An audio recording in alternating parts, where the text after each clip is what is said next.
ونعوذ بالله من شرور أنفسنا ومن سيئات أعمالنا من يهده الله فلا مضل له ومن يضلل فلا هادي له أشهد أن لا إله إلا الله وحده لا شريك له وأشهد أن محمدا عبده ورسوله وبعد.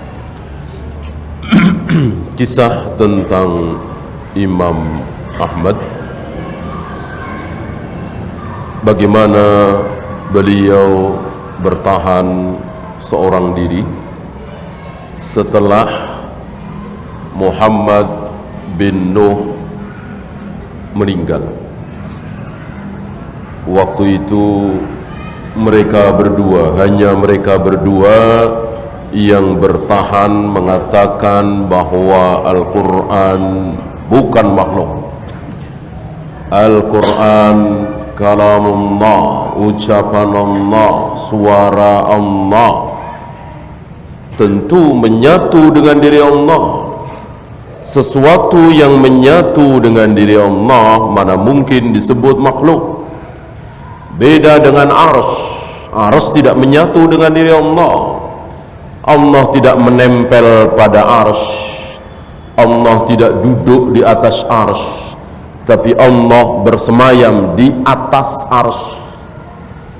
Oleh karena itu Allah tidak butuh arsy, karena Allah tidak menempel di arsy. Maka arsy jelas makhluk. Tidak ada perselisihan bainal ulama tentang hal ini. Adapun tangan Allah, wajah Allah, suara Allah, kalam Allah tentu menyatu dengan diri Allah, maka haram dikatakan makhluk. Sesuatu yang menyatu dengan diri Allah tentu bukan makhluk. Dalam bentuk apa ucapan Allah itu, suara Allah itu, kalam Allah itu? Ya Al-Quran, ya Injil, ya Taurat, ya Zabur. Itu yang diwahyukan. Kemarin firman Allah dibagi berapa? Firman Allah ada berapa? Ada dua. Apa dan apa? Yang diwahyukan dan yang tidak diwahyukan. Yang sedang kita bahas ini yang diwahyukan, wabil khusus Al-Quran. Ya. Oleh karena itu berbicara tentang firman Allah luas sekali. Luas sekali. Di sini dipersempit. Dipersempit menjadi apa? Al-Quran. Tentu tidak ada bedanya antara Al-Quran dengan Injil, dengan Taurat, dengan Zabur, dengan Suhuf. Tidak ada bedanya. Sama-sama firman Allah, sama-sama ucapan Allah, sama-sama berisi kebenaran. Tidak mungkin ada kesalahan di dalamnya. Adapun Injil, Taurat, Zabur dan seterusnya tidak dijamin, tidak dirubah-rubah oleh manusia. Adapun Al-Quran satu-satunya yang dijamin. Inna nahnu nazzalna dzikra wa inna lahu lahafidun. Kami Allah yang menurunkan Al-Quran, Az-Zikr, dan kami sendiri yang menjaga keaslian Al-Quran. Kalimat seperti ini tidak ada pada Injil, pada Zabur, pada Taurat, pada Suhuf. Tidak ada. Oleh karena itu sampai hari ini kita melihat betapa kebatilan-kebatilan ada masuk di Injil, masuk di Taurat, masuk di Zabur dan seterusnya. Adapun Al-Quran tidak ada satupun. Tidak ada satupun kebatilan masuk di dalam Al-Quran secara lafaz, secara ucapan. Yang masuk apa? Secara pemahaman. Tentu ini otak masing-masing, hati masing-masing manusia, kepala masing-masing manusia yang salah memahami inna ad-dina indallahil Islam. Dia salah memahami ayat ini. La ikraha fid din, dia salah memahami ayat itu. Lakum dinukum waliyadin, dia salah memahami ayat itu, bukan ayatnya yang salah. gitu ya. Jadi secara lafaz, secara ucapan tidak diragukan lagi kebenarannya. Adapun jika ada kesalahan, maka kitanya yang salah, yang memahami ayat itu yang salah, bukan ayat itu yang salah. Kemudian beliau membawakan ayat-ayat Allah yang menjadi dalil bahwa Al-Quran betul-betul kalamullah, bukan makhluk. Al-ayatul ula, ayat pertama yang dibawakan oleh beliau, At-Taubah ayat 6. Wa in ahadun minal musyrikin istajaraka fa'ajirhu hatta yasma'a kalam Allah. Jika ada seseorang dari kalangan kaum musyrikin, musyrik Mekah, datang orang musyrik dari Mekah, istajaraka, minta perlindungan kepada engkau, minta keamanan kepada engkau. Kan Mekah dengan Madinah sedang berperang. Antara Mekah, negerinya Abu Jahal Abu Lahab, dengan Madinah, negerinya Rasulullah SAW, berperang. Ketika berperang, tentu seluruh manusia yang ada di Mekah adalah musuh dari manusia yang ada di Madinah, kan gitu ya. Nah, dalam situasi perang itu seseorang boleh minta keamanan gitu. Misalnya negeri muslim Indonesia sedang berperang dengan Timur Timur misalnya, bolehkah seorang warga Timur Timur datang ke Jakarta minta keamanan? Jawabnya boleh. Lewat siapa? Lewat seorang muslim yang ada di Jakarta ini, yang ada di Indonesia ini. Cukupkah? Cukup ya. Semua orang tahu ini fulan ini warga Timur Timur gitu. Tetapi dia bersama saya umumkan kepada orang-orang di sekitar saya bahwa dia berada di bawah jaminan saya, dan saya ini bukan siapa-siapa, warga Jakarta, warga Indonesia. Tidak harus wali kota, tidak harus gubernur, tidak harus menteri. Bolehkah si fulan warga Timur Timur yang kafir itu dibunuh, diserang? Al-jawab, tidak boleh. Perlindungan seorang muslim sama dengan perlindungan seluruh kaum muslimin. Jadi ketika saya mengatakan kepada si fulan warga Timur Timur, engkau aman, aku yang jamin, maka dia tenang. Luar biasa hukum Islam ya, memberikan hak kepada kaum muslimin. Seorang muslim yang paling rendah sekalipun diberi hak untuk melindungi musuh gitu ya. Kecuali ketika perang sedang berkecamuk. Ketika perang sedang berkecamuk, maka boleh dengan dalil Abdurrahman bin Auf, Bilal, Umayyah. Kalau tidak salah pernah kita bahas di majelis ini ya. Adapun ketika perang tidak sedang berkecamuk, boleh. Tidak boleh diserang oleh siapapun ketika si fulan yang kafir itu dilindungi oleh seorang muslim di negeri itu ya. Di sini khitabnya adalah Rasulullah sallallahu alaihi wasallam.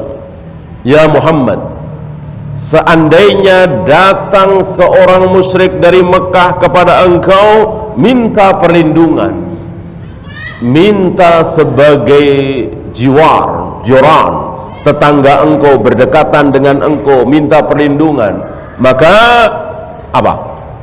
Fa'ajirhu, lindungi dia, jamin keamanannya. Dengan syarat masuk Islam? Tidak ada syarat harus masuk Islam dulu, enggak, langsung lindungi. Kalau ada orang kafir dari Mekah minta perlindungan kepada engkau, dia meninggalkan negeri Mekah, ingin hidup di Madinah berdampingan dengan engkau, maka lindungi dia. Sampai apa? Hatta yasma'a kalam Allah, sampai dia mendengar kalam Allah, sampai dia mendengar ayat-ayat Allah, sampai dia mendengar Al-Quran. Berarti apa? Dakwah, didakwai, dibacakan ayat-ayat Al-Quran. Berapa banyak orang yang masuk Islam gara-gara membaca ayat-ayat Al-Quran. Belum lama kita bahas tentang nakhoda kapal Inggris, kemudian dokter kafir di Prancis yang menangani Raja Fahd waktu itu ya,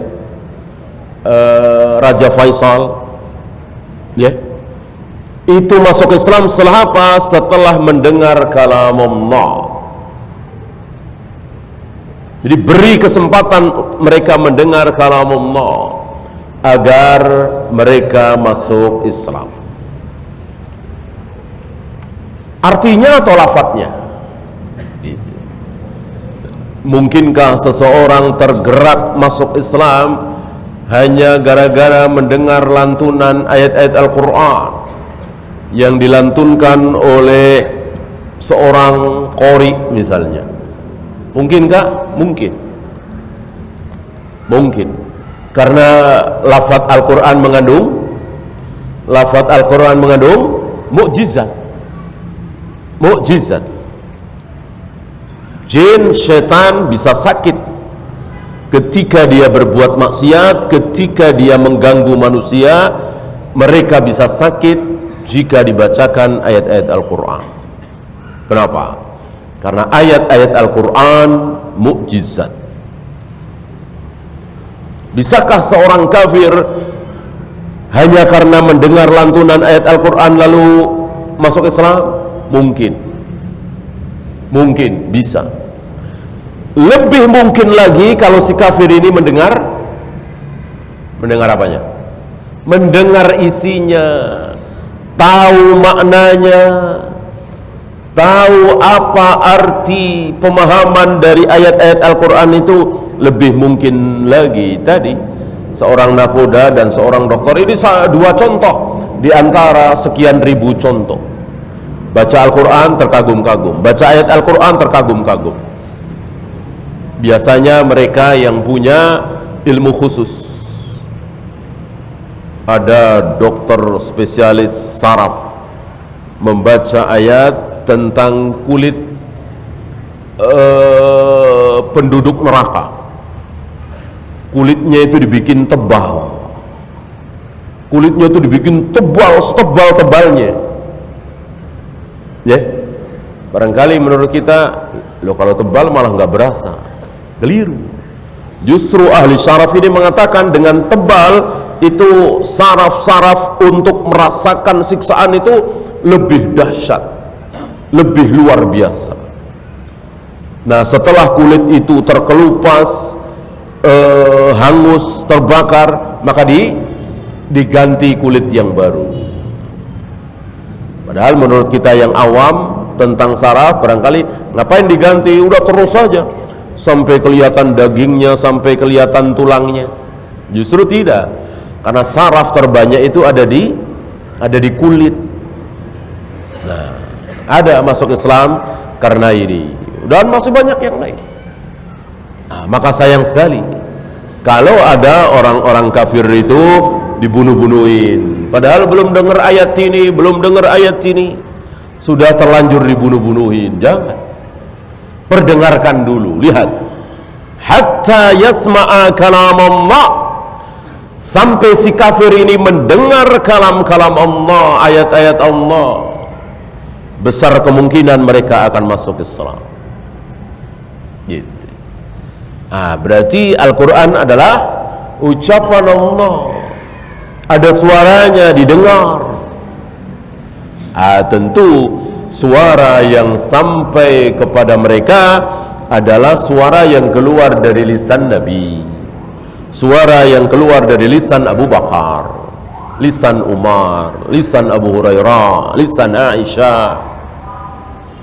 Adapun Rasulullah sallallahu alaihi wasallam mendengar ayat-ayat Al-Quran itu dari lisan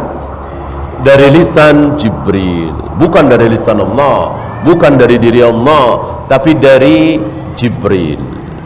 Siapakah yang mendengarkan langsung dari Allah? Jibril. Bahwa Nabi, kemudian Nabi Musa, kemudian Nabi Ibrahim, kemudian Nabi Adam pernah mendengar ucapan Allah secara langsung, betul. Tapi bukan berarti setiap ayat yang turun kepada beliau dengar langsung itu suara Allah, tidak. Yang didengar oleh Nabi adalah suaranya Jibril, bukan suaranya Allah. Suaranya Allah didengar oleh Jibril. Ada sedikit kemuskilan dari segi bahasa tentang wa in ahadum minal musyrikin, karena biasanya in itu ketemu dengan fiil. Biasanya in ketemu dengan fiil. Ini kenapa langsung isim? Wa in ahadun, wa in ja'aka fasikum binaba'in, wa in ja'a kan fiil. Lazimnya seperti itu. Ini agak aneh. Kenapa habis in kemudian isim, yaitu ahadun? Di sini ada 3 jawaban. Di sini ada 3 jawaban yang menunjukkan bahwa beliau luar biasa dalam ilmu nahwu. Jadi beliau tidak biarkan ayat per ayat, hadis per hadis ada kemuskilan dalam segi nahwu, lughah. Beliau bahas, ya. Yang intinya adalah ketika Al-Quran berbicara, ketika Al-Quran memberikan contoh, maka itulah bahasa Arab. Gitu. Intinya begitu. Jadi jangan kalimat dalam Al-Quran itu dikritik oleh kaidah bahasa Arab, salah. Justru kaidah bahasa Arab harus dikritik oleh ayat Al-Quran. Maka seandainya ada kaidah, seandainya ada kesimpulan hukum, ternyata seandainya ada ilmu nahwu, ternyata bertentangan dengan sebuah ayat, maka ilmu nahwu itu yang harus ditinjau. Paham ya? Ketika ilmu nahwu mengatakan setelah tilka pasti mu'annas, tilka ustadzatun, tilka madrasatun, tidak boleh tilka masjidun. Ini kan rumus ya. Ternyata Al-Quran mengatakan wa tilkar rusul, wa tilkar rusul, kan jelas tidak pakai tak marbutoh kan. Maka kaidah itu harus dikalahkan, ya. Atau muncul kaidah baru bahwa jamak taksir, rusul kan jamak taksir, maka dianggap mu'annas, maka wa tilkar rusul, bukan zalikar rusul, karena kan jamak.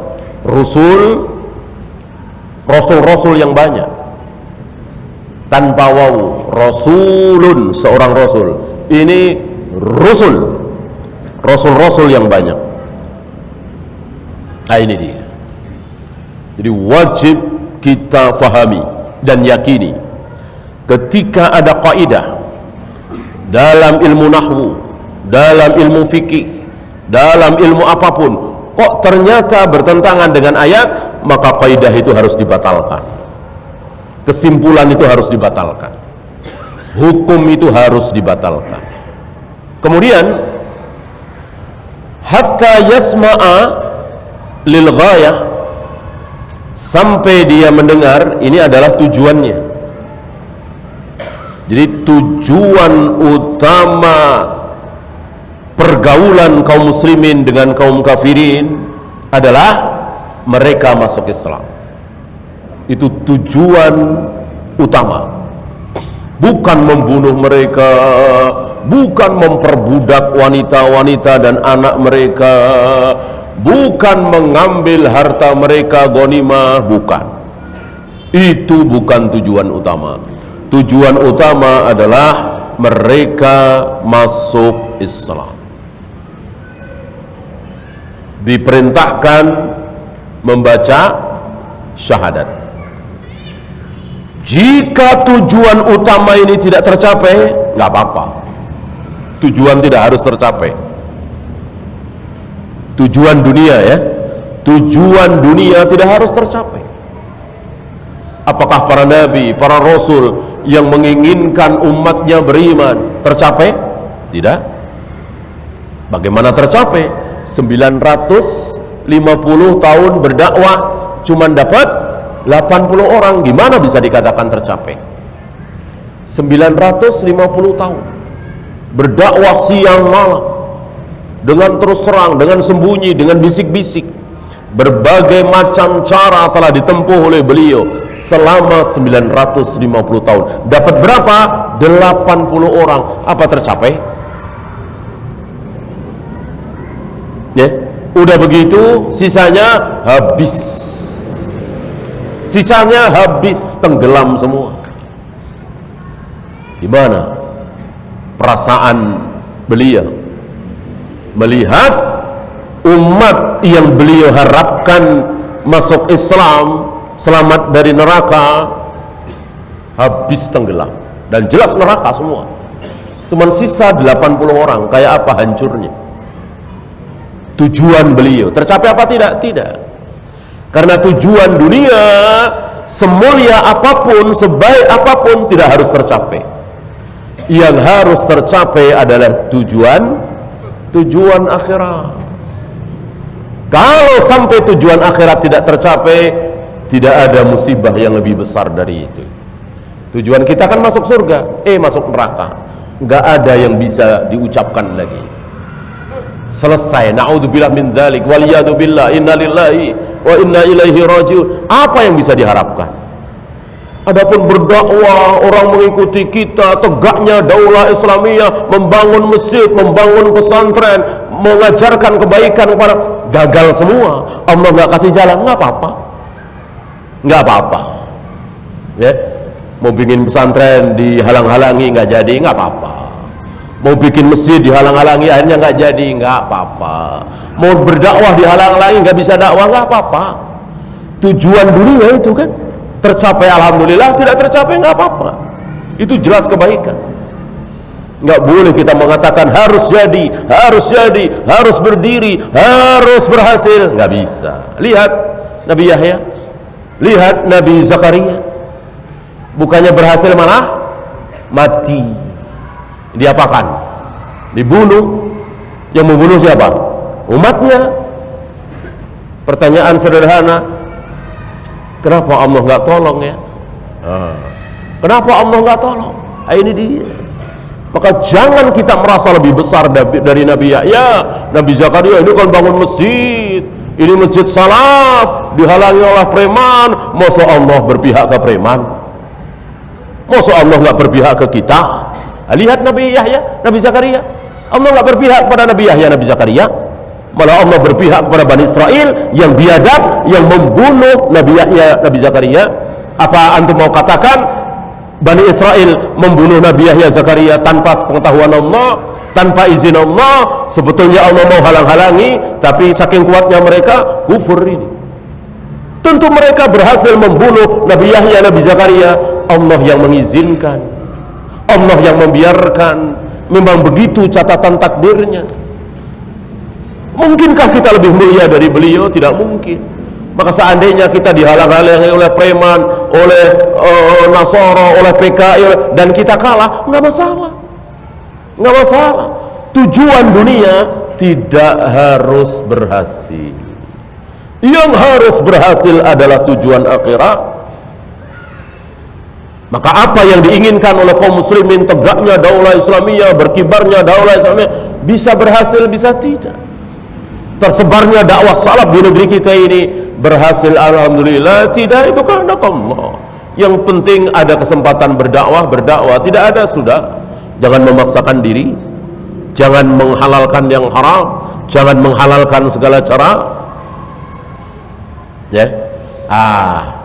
Agar apa? Agar kita tidak merasa lebih besar dari para nabi, para rasul. Semulia Nabi Yahya, Nabi Zakaria mati di tangan manusia-manusia bejat, ya. Dan itu kehendak Allah. Lianna sima'a kalamillah mu'assarun wala budda kama qala ta'ala inna fi dzalika la dzikra liman kana lahu qalb. Orang yang mendengar firman Allah pasti ada pengaruh, ada sesuatu di hatinya, dan ini janji Allah.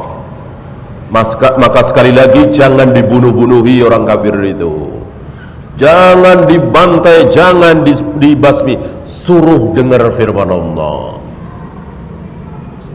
Mana dalil? Surat Qaf, inna fi dzalika la dzikra liman kana lahu qalbun. Sesungguhnya yang demikian itu terdapat zikra, peringatan, pelajaran, nasihat bagi orang yang punya hati. Tentu tidak ada manusia yang tidak punya hati. Maksudnya hati yang tidak mati, hati yang tidak keras, hati yang hidup.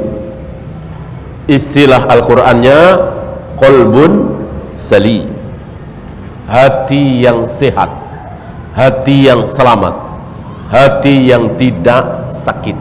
Yang bikin hati itu sakit apa? Syirik. Yang bikin hati itu tidak salim, yang bikin hati itu berpenyakit, yang terbesar adalah syirik. Itu yang terbesar, tidak ada yang lebih besar lagi. Yang terbesar syirik. Yang nomor dua, yang juga bisa membuat hati itu berpenyakit, yang nomor dua, bid'ah. Bid'ah, dengan melakukan berbagai macam bid'ah, dengan meyakini keyakinan bid'ah, maka hati itu semakin berpenyakit. Setelah bid'ah, dosa-dosa besar, ya mabuk, ya judi, ya khamar, ya mencuri, ya membunuh, ya berzina. Ini urutan ketiga yang bisa membuat hati itu berpenyakit, mengandung penyakit. Atau dia mendengarkan itu. Jadi yang dibahas di sini pendengaran. Jadi betul-betul telinga, dan itu yang pertama kali ada dalam hal wahyu. Mana ada para nabi, para rasul menerima wahyu langsung dicatat? Tidak. Atau berupa catatan, nih baca sendiri, nih ayat dari Allah, nggak ada. Semua adalah suara. Maka yang pertama kali dipakai oleh nabi, oleh para nabi, oleh para rasul dalam hal menerima wahyu adalah telinga. Bukan pena setelah itu, ya.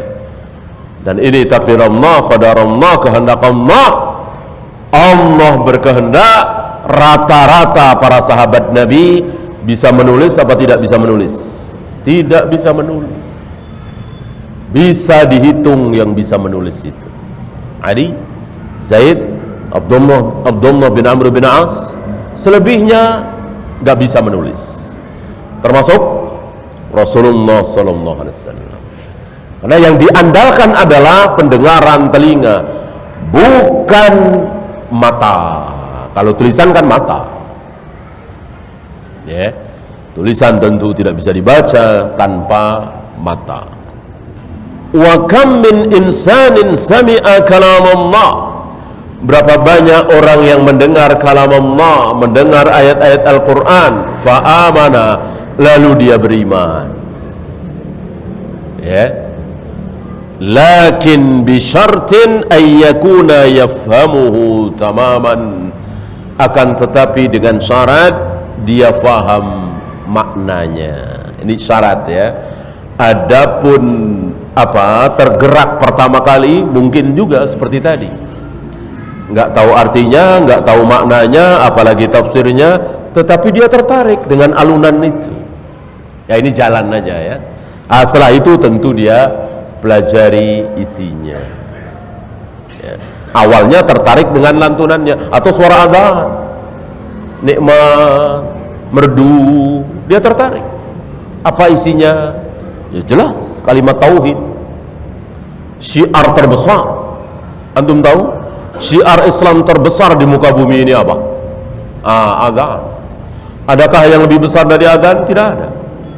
Maka keraskan sekeras-kerasnya, sampaikan sejauh-jauhnya kalimat azan, ya. Maka sunnah azan itu dengan pengeras, sebagaimana di zaman Nabi beliau perintahkan, beliau pilih Bilal Ibnu Umi Maktum, Abu Mahdura, sahabat-sahabat yang suaranya keras, yang suaranya nyaring kuat. Masih ditambah Bilal disuruh naik ke tempat yang agak tinggi di luar masjid. Itu dalam rangka apa? Mengeraskan syiar Islam terbesar. Kalau seandainya di zaman Nabi sudah ada pengeras suara, tentu beliau akan pakai, ya. Tidak usah capek-capek menyuruh Bilal untuk berdiri di tempat ketinggian, ya. Nah, akan menjadi jelas, akan menjadi sempurna ketika dia memahami apa yang telah dia dengar itu, seperti contoh-contoh tadi. Dan sekali lagi, semakin berilmu semakin yakin, semakin berilmu semakin yakin, semakin berilmu semakin yakin.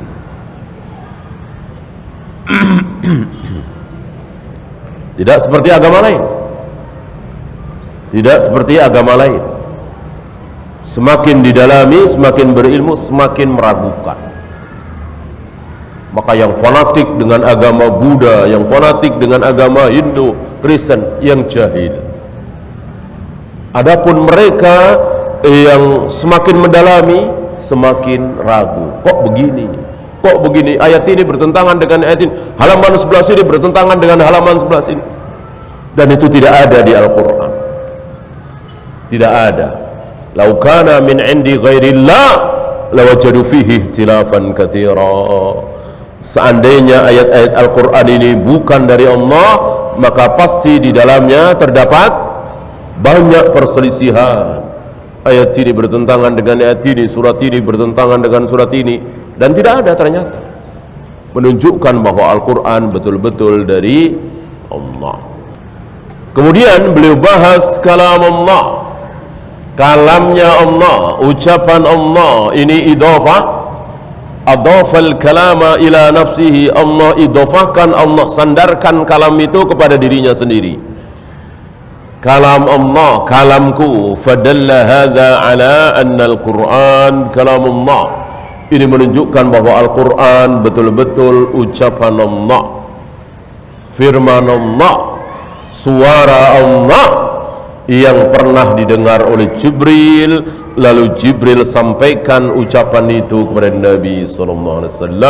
Nabi sampaikan kepada para sahabat. Wa aqidatu ahli sunnati wal jama'ati fil Qur'an. Dan akidah keyakinan ahlu sunnah wal jamaah dalam masalah Al-Quran, mereka mengatakan innal Qur'ana kalamullah, sesungguhnya Al-Quran itu kalam Allah, ucapan Allah, munazzalun, diturunkan. Namanya diturunkan dari bawah ke atas, apa dari atas ke bawah? Jelas, namanya diturunkan tentu dari atas ke bawah. Ini semakin menunjukkan bahwa Allah berada di atas, tidak di kiri kanan kita, tidak bersama kita di bumi. Allah berada di tempat tertinggi. Ghairu makhlukin, bukan makhluk, bukan makhluk. Jangan samakan dengan arsy, dengan langit, dengan bumi, dengan pena, dengan lauh mahfud, semuanya makhluk. Karena apa? Karena terpisah dari diri Allah. Adapun Al-Quran, suara Allah, ucapan Allah, tentu tidak terpisah dari diri Allah. Minhu bada'a, darinya Al-Quran itu muncul. Nyanya siapa? Nyanya siapa? Allah. Al-Quran pertama kali muncul dari diri Allah, bukan dari Jibril. Al-Quran pertama kali terdengar suara Al-Quran itu dari diri Allah. Jangan katakan dari mulut Allah, karena tidak ada lafaz mulut Allah, tidak ada. Bibir Allah, lisan Allah tidak ada. Ya, kalau tangan Allah jelas ada, wajah Allah jelas ada. Kita jangan menambah, jangan mengurang. Apa yang Allah katakan tentang dirinya, katakan. Apa yang Allah tidak katakan, jangan katakan.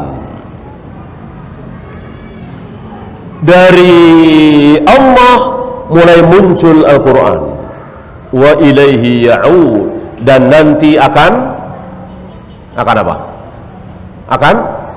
Akan kembali lagi kepada Allah. Kalau iman, kata Nabi, seperti ular, keluar dari lubangnya, nanti balik lagi.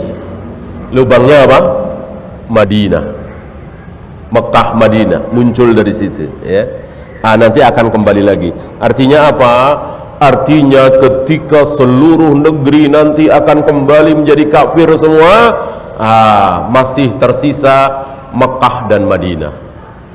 Maka Makkah, Madinah adalah negeri terakhir yang di situ masih ada orang-orang Islam.